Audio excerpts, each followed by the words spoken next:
إن الحمد لله نحمده ونستعينه ونستغفره ونعوذ بالله من شرور أنفسنا وسيئات أعمالنا من يهده الله فلا مضل له ومن يضلل فلا هادي له أشهد أن لا إله إلا الله وحده لا شريك له وأشهد أن محمدا عبده ورسوله لا نبي ولا رسول بعد. قال الله تعالى في القرآن الكريم: أعوذ بالله من الشيطان الرجيم. بسم الله الرحمن الرحيم. يا أيها الذين آمنوا اتقوا الله حق تقاته ولا تموتن إلا وأنتم مسلمون. وقال: يا أيها الناس اتقوا ربكم الذي خلقكم من نفس واحدة وخلق منها زوجها وبث منهما رجالا كثيرا ونساء واتقوا الله الذي تساءلون به والأرحام إن الله كان عليكم رقيبا.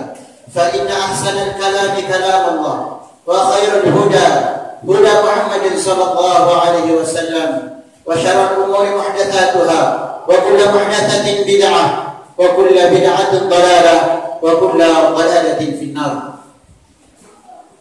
Hadirin sidang Jumat yang dimuliakan oleh Allah Subhanahu wa taala. Mari kita sama-sama meningkatkan rasa syukur kita kepada Allah Subhanahu wa taala. Kenapa kita harus bersyukur kepada Allah Subhanahu wa taala? Karena pada kesempatan yang mulia ini, sampai pada detik ini, sampai pada saat ini, Allah Subhanahu wa taala masih memberikan kepada kita nikmat sehat, waktu luang, nikmatul iman wal Islam, yang dimana banyak saudara kita, banyak saudara-saudara kita di luar sana yang mereka tidak mendapatkan kesempatan yang kita dapat pada hari ini. Oleh karenanya, sudah sepatutnya bagi kita sebagai seorang hamba yang Allah Subhanahu wa taala tidak putus-putusnya memberikan nikmatnya kepada kita, maka kita tidak boleh merasa bosan untuk terus bersyukur kepada Allah Subhanahu wa taala. Salawat serta salam kita haturkan kepada Nabi besar kita Muhammad sallallahu alaihi wasallam, para sahabatnya, keluarganya, dan orang-orang yang senantiasa berada di atas jalannya hingga datangnya hari kiamat. Dan tidak lupa khatib mengingatkan kepada diri khatib khususnya dan umumnya kepada para jemaah. Marilah sama-sama kita meningkatkan ketakwaan kita kepada Allah Subhanahu wa taala dengan sebenar-benarnya takwa. Dan takwa ini adalah sebaik-baiknya bekal, sebagaimana firman Allah Subhanahu wa taala: "Wa tazawwadu fa inna khairaz zadi taqwa." Dan berbekalah kamu, sesungguhnya sebaik-baik bekal adalah takwa. Hadirin sidang Jumat yang dimuliakan oleh Allah Subhanahu wa taala. Di dalam hidup kita ini, kita sebagai manusia sudah barang tentu tidak lepas dari yang namanya persosial. Dan dalam persosial ada satu hal yang perlu kita perhatikan, yaitu sudah pasti adanya hutang piutang, atau saling berhutang sama tetangganya, atau temannya, atau bahkan sama siapapun untuk memenuhi kebutuhan kita dan lain sebagainya. Hadirin sidang Jumat yang insyaallah dimuliakan oleh Allah Subhanahu wa taala, berhutang itu sebenarnya boleh-boleh saja. Jika kita berhutang untuk memenuhi kebutuhan kita karena memang benar-benar kita butuh, bukan karena mengejar keinginan. Kemudian kenapa alasan hutang itu boleh? Dahulu Maimunah radhiyallahu anha yang hendak berhutang, kemudian di antara kerabatnya mengatakan kepadanya, "Wahai Maimunah, janganlah engkau melakukan itu." Kemudian kerabatnya yang lain mengingkari apa yang dilakukan oleh Maimunah. Kemudian Maimunah berkata, "Ya, saya pernah mendengar Rasulullah sallallahu alaihi wasallam sekaligus kekasihku sallallahu alaihi wasallam bersabda, "Ma min muslimin yaddanu dainan ya'lamu Allah annahu yuridu ada'ahu illa ada'ahu Allah anhu fid dunya." Siapapun seorang muslim yang melakukan hutang atau berhutang dan Allah Subhanahu wa taala mengetahui bahwa dia punya niat untuk melunasi hutangnya, maka Allah Subhanahu wa taala akan memberikan kemudahan kepadanya untuk melunasi hutangnya di dunia. Hadirin sidang Jumat yang dimuliakan oleh Allah Subhanahu wa taala,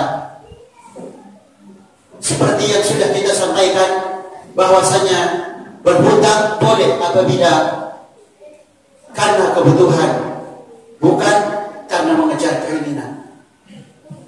Yang terjadi pada zaman kita ini, yang terjadi pada kondisi kita saat ini, banyak di antara kita yang berhutang hanya gara-gara ingin menyaingi tetangganya, yang berhutang hanya gara-gara ingin menyaingi orang lain yang memiliki harta yang lebih daripada.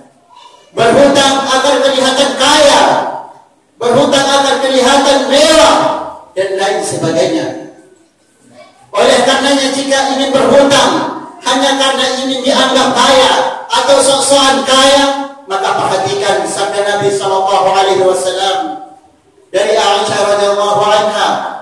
Suatu ketika datang seorang perempuan kepada Nabi sallallahu alaihi wasallam dan berkata, "Wahai Rasulullah, bolehkah aku mengatakan suamiku telah memberikan sesuatu kepadaku, namun sesungguhnya dia tidak pernah memberikan itu kepadaku." Kemudian Rasulullah sallallahu alaihi wasallam bersabda, "Barang siapa yang memberikan sesuatu, barang siapa yang merasa kenyang padahal ia tidak pernah diberikan sesuatu itu, maka sama seperti dia memakai dua pakaian kedustaan." Na'udzubillah wa liyadzubillah. Hadirin sidang Jumat yang dimuliakan oleh Allah Subhanahu wa taala. Kemudian Rasulullah sallallahu alaihi wasallam selalu berdoa meminta kepada Allah Subhanahu wa taala, selalu berlindung kepada Allah Subhanahu wa taala dari terlilitnya hutang. Dari Urwah dari Aisyah radhiyallahu anha, beliau mengatakan bahwa Rasulullah sallallahu alaihi wasallam selalu meminta kepada Allah Subhanahu wa taala, selalu meminta perlindungan kepada Allah Subhanahu wa taala dalam salatnya dari terlilitnya hutang. Kana yad'u fi salatihi, "Allahumma inni a'udzu bika minal ma'tham wal maghram." Faqala lahu qailun, "Ma akthara ma tasta'idhu ya Rasulullah minal maghram?" Qala, "Inna ar-rajul idza gharima hadatha fakadzdzaba wa wa'ada fa akhlafa." Dari Aisyah radhiyallahu anha bahwa Rasulullah sallallahu alaihi wasallam di dalam salatnya beliau selalu berdoa, "Ya Allah, aku berlindung kepadamu dari perbuatan dosa dan dari terlilitnya hutang." Kemudian ada seorang sahabat yang bertanya kepada Nabi sallallahu alaihi wasallam, "Wahai Rasulullah, engkau selalu berdoa kepada Allah Subhanahu wa taala dari hutang." Kemudian Rasulullah sallallahu alaihi wasallam bersabda, "Jika seseorang banyak berhutang, maka ketika ia berbicara, ia berdusta. Ketika ia berjanji, dia akan banyak mengingkari." Hadirin sidang Jumat yang dimuliakan oleh Allah Subhanahu wa taala, oleh karenanya berhati-hatilah dari bermudah-mudahan untuk berhutang. Kemudian yang berikutnya, berhati-hatilah jika hendak lari dari hutang. Nabi sallallahu alaihi wasallam bersabda, "Ayyuma rajulin yadayyanu dainan wa huwa mujmi'un alla yuwaffiyahu iyyahu, laqiya Allahu sariqan." Barang siapa ada seorang laki laki-laki yang berhutang dan ia berniat untuk tidak membayar hutangnya itu, maka sesungguhnya ia akan bertemu Allah Subhanahu wa taala pada hari kiamat nanti sebagai seorang pencuri. Maka berkata Ibnu Munir bahwasanya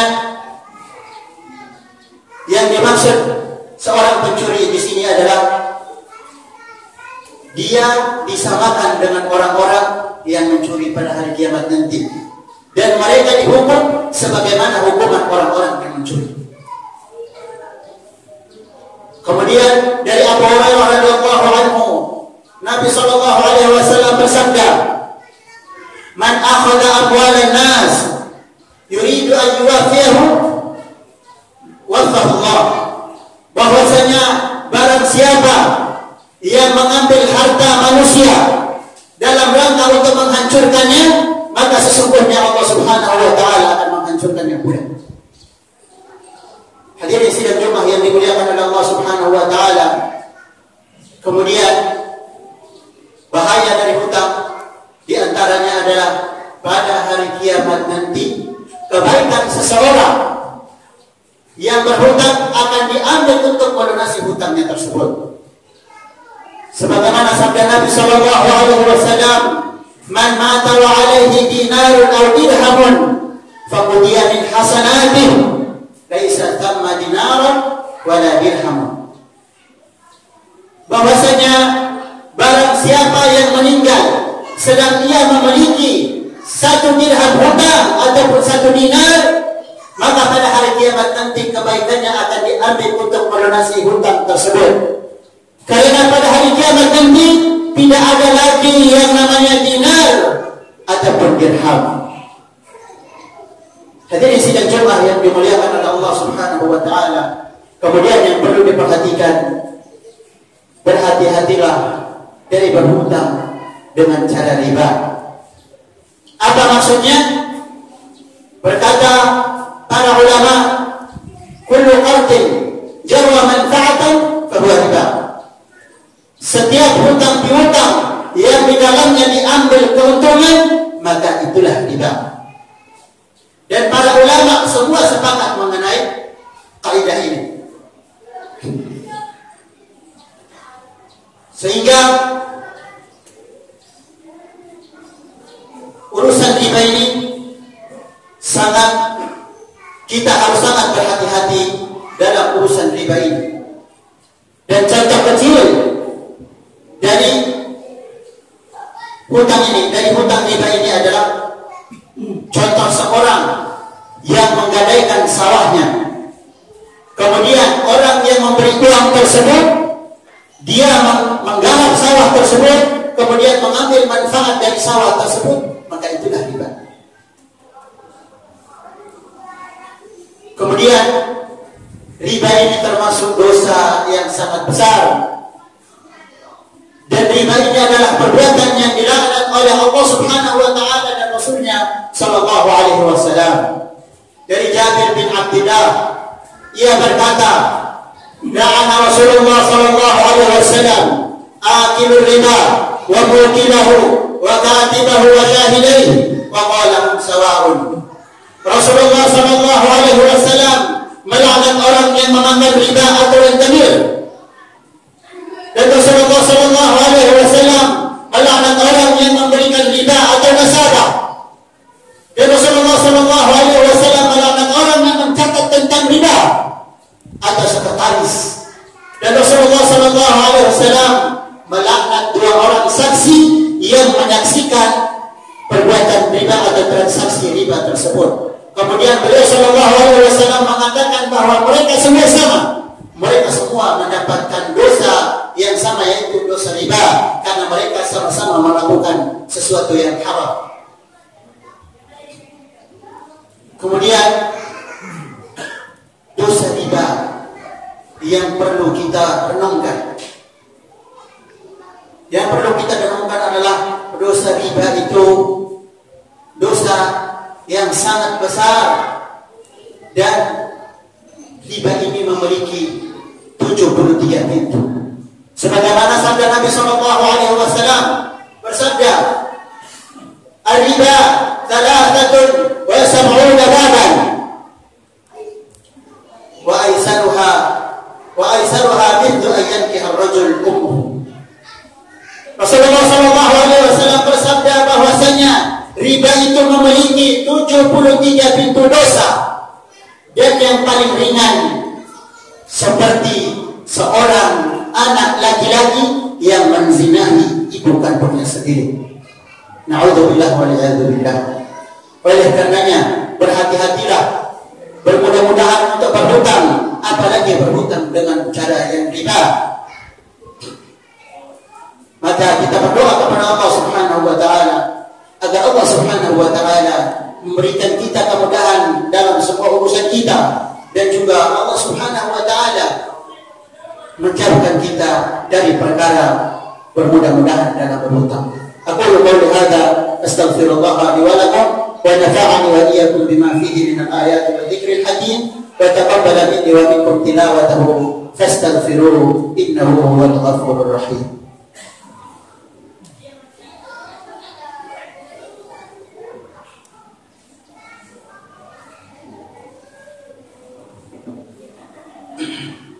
Alhamdulillah wassalatu wassalamu ala Rasulillah wa ala alihi wa ashabihi wa mawalah wa man tabi'ahum bi ihsanin ila yaumiddin. Amma ba'd.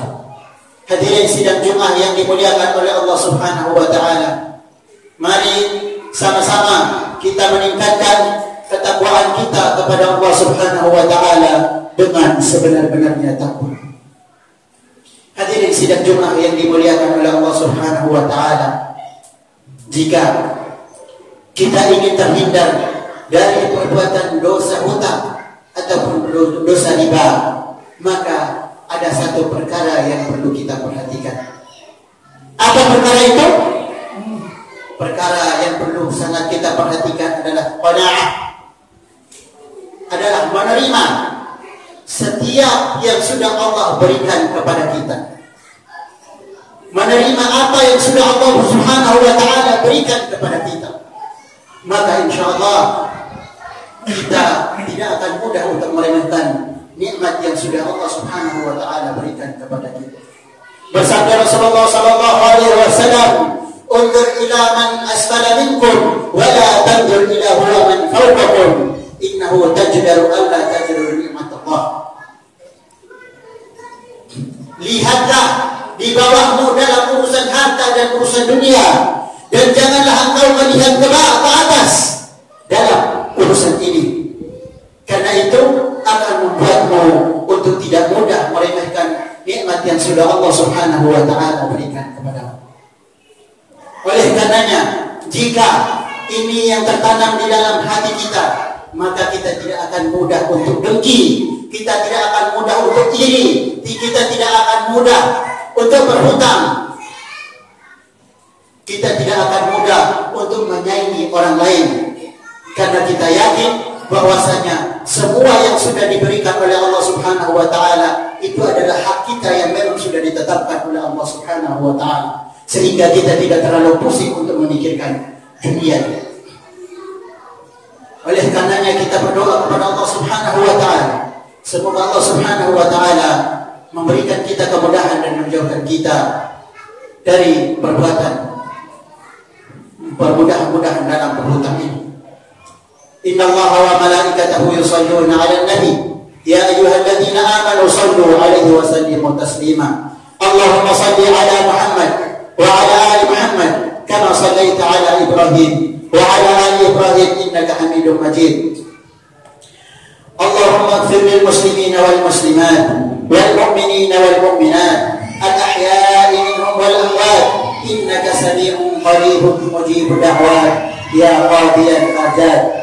Rabbana ighfir lana wa li ikhwanina alladhina sabaquna bil iman wa la taj'al fi qulubina ghillan lil ladzina amanu rabbana innaka ra'ufur rahim. Rabbana la tuzigh qulubana ba'da idh hadaytana wa hab lana min ladunka rahmah innaka antal wahhab.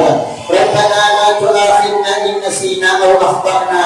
Rabbana wa la tahmil 'alaina isran kama hamaltahu 'ala alladhina min qablina. ربنا ولا تحملنا ما لا طاقة لنا به واعف عنا واغفر لنا وارحمنا أنت مولانا فانصرنا على القوم الكافرين. ربنا اللهم إنا نسألك الهدى والتقى والعفاف والغنى. اللهم إنا نسألك الهدى والتقى والعفاف والغنى. اللهم إنا نسألك الهدى والتقى والعفاف والغنى. ربنا آتنا في الدنيا حسنة وفي الآخرة حسنة وقنا عذاب النار. عباد الله، إن الله يأمركم بالعدل والإحسان وإيتاء ذي القربى وينهى عن الفحشاء والمنكر والبغي يعظكم لعلكم تذكرون.